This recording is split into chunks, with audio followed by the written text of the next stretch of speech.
My mother-in-law kidnapped my baby in the middle of the night to prove she can parent better than me, and the lack of urgency by my husband is making me want to divorce him.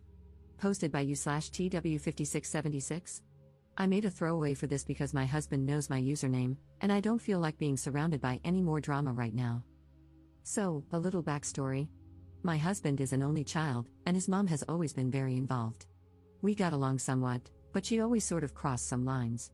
She has a key to our house for emergency purposes only because she lives 4 blocks away. I had our daughter 4 weeks ago.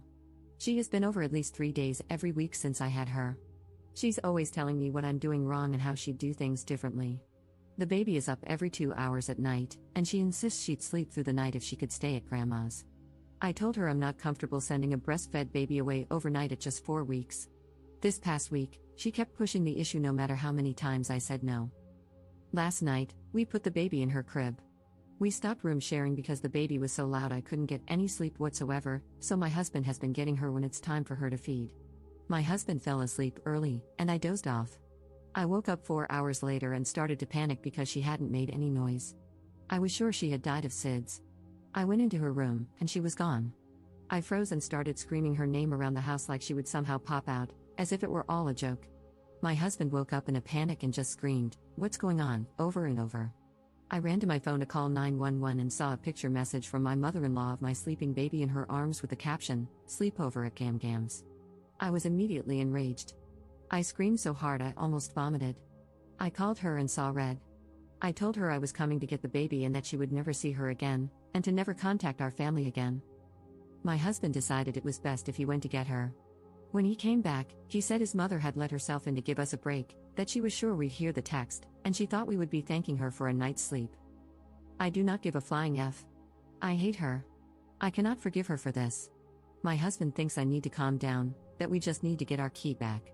His lack of urgency about the situation makes me want to divorce him. We have never had any issues before this, but this feels like a deal breaker to me. I already had postpartum anxiety, and now it's through the roof. I don't feel safe in my own home with my family. I hate my mother-in-law. I hate my husband. When I think about what happened, I sob uncontrollably. I can't sleep now that I know I can't protect my baby when I sleep. I can't believe I did not wake up. I feel like the biggest piece of crap mother. If any real danger had come, I would have let my daughter down. Am I overreacting for wanting a divorce or for never wanting to see my mother-in-law again? My husband and mother-in-law think it's my hormones and that I have overreacted. Am I overreacting? I just needed to talk about it with non-involved parties. I have no friends or family for hundreds of miles. Oh, and she also fed her formula while she had her, but that's the least of my worries. It still infuriates me because breastfeeding has been really hard for us. Commenter. I have a 16-month-old, and your story made me sick to my stomach. Here's what I would do. Pack a bag for me and the little one. Go to a trusted family member, friend, shelter, or hotel. Go to the police. Make sure dear husband understands that he either stands by you and your little one, or it's a divorce. She kidnapped your newborn from her crib, when you and he were at your most vulnerable, sleeping at night. If a mother and her infant can no longer feel safe in their own beds, that's the most existential fear you can have. This is sickening. Commenter edit. On the existential fear, deep down, we're still cavemen, driven by a desire to procreate and protect our young. The empty crib embodies the worst fear of a cavewoman coming true. It means the saber-toothed tiger got our baby in the night. The hope for our future, which we created at a huge expense to ourselves and loved, is gone. And of course, what happened with your mother-in-law is not the same as that scenario, but this is the first thing your lizard brain processes the moment you see that empty crib.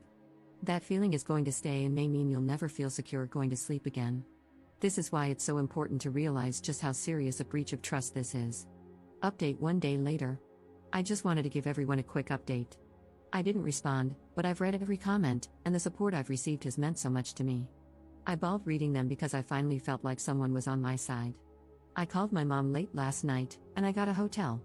I refused to tell my husband where I was going but assured him that the baby and I would be safe. My mom is disgusted by what I've been through. She's getting on a plane today to come help me. This entire experience has pushed me to the point where I need therapy, so today my first order of business is getting a therapist set up ASAP. I've decided to be alone for a while, and when I'm ready, I'll go with my husband to see if there's a chance to move past this.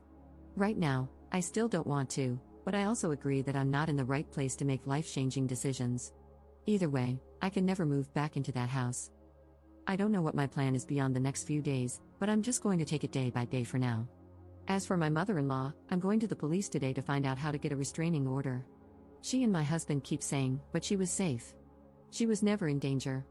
I disagree. My mother-in-law is clearly not mentally capable of caring for a child.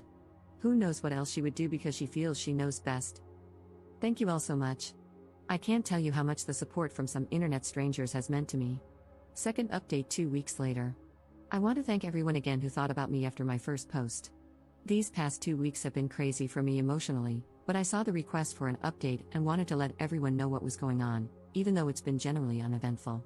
I received so many messages and comments filled with support that meant so much to me.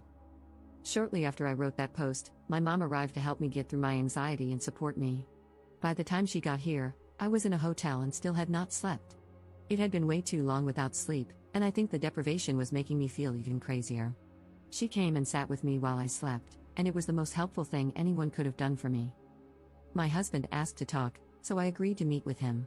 He apologized and said he realized I was right, his mom had severely crossed a line. He admitted it was hard for him to accept that his mom did something so wrong, so in his mind, he was telling himself it wasn't that bad, that if the baby wasn't hurt, then no harm was done. However, he wasn't considering the hurt it caused me and my sense of security. He told me he had changed the locks on the house and would support whatever I wanted to do regarding his mom. He said he was willing to cut off contact for a while but asked that I not press charges. We left it at that for the time being. I told him I'd think about what he said and keep in touch. Shortly after this happened, I received a lot of texts from his family, offering their support and apologizing for what happened. They assured me that no matter what, my baby and I are family and that we have their support. That meant so much to me. Having people finally back me up gave me some peace of mind. A few days after seeing my husband, we met up again. He brought me a letter from his mom. I considered just throwing it out, but I decided to read it. It was a very long-winded apology. She basically said that she feels sick about what she did. She admitted that if someone had done the same thing to her when her husband was young, she would have wanted them to die. She's terrified of losing me as a daughter-in-law and losing her grandchild, but she said she's going to keep her distance. She asked me to reach out if and when I am ready. I still haven't reached out to her, and I don't know if I will. I feel like her letter might be genuine, but I don't think I will ever trust her again for obvious reasons. I feel like she sees it as an easier to ask for forgiveness than permission kind of situation. I'm in a difficult place, trying to decide how to assert my authority as a mother without alienating my child from people who love them. I don't want my forgiveness to seem like weakness and, in the end, put my child in more situations like this. I've been getting help with all of this in therapy, which I've started twice a week. Right now, the general guidance I'm receiving from my therapist is to avoid making any big decisions yet, such as divorce, moving long distances, or cutting people off, so I'm taking things day by day. I make sure my husband sees our child every day. We haven't talked about the state of our marriage yet. I told him that when I'm ready, we will discuss it. He's respected that, and it's made a huge difference in the hope I have for our future. So that's really it. There haven't been any dramatic blow-ups or legal action. There are still a lot of unanswered questions for me, but this time has been filled with self-discovery and support from many unexpected places, and for that, I'm incredibly grateful. Commenter. You absolutely are the strong mama with all the power here. You are lucky that your mother-in-law seems to have recognized her transgression. Moving forward, her acceptance of any, every, and all limitations you place on her interaction with your family will be very telling. Assuming she doesn't try to buck your rules even a tiny bit, and after a long, very long period of time out for pulling her crap in the first place, I would imagine there is a real chance that a fairly normal grandmotherly relationship may be salvageable. But God knows that's some time out, maybe even years. Thank goodness you have had so many family members recognize how utterly wrong your mother-in-law's behavior was and that you have so many allies. I know it must feel like the entire world is untrustworthy right now, but with some time, a lot of love, and patience, you and your baby will be right as rain. Your hubs has a lot of groveling to do. Changing the locks was a great first step. I hope he continues to support you in the future rather than bury his head in the sand. It does sound like he is willing to work to get past this. God knows, if anyone ever so much as tried to think about stealing my baby from me, there would be so much hell to pay. My girls are mine, and I will protect them from all comers. My anger spikes hard just trying to empathize with you about the moment you could not find your child. Best wishes and good luck.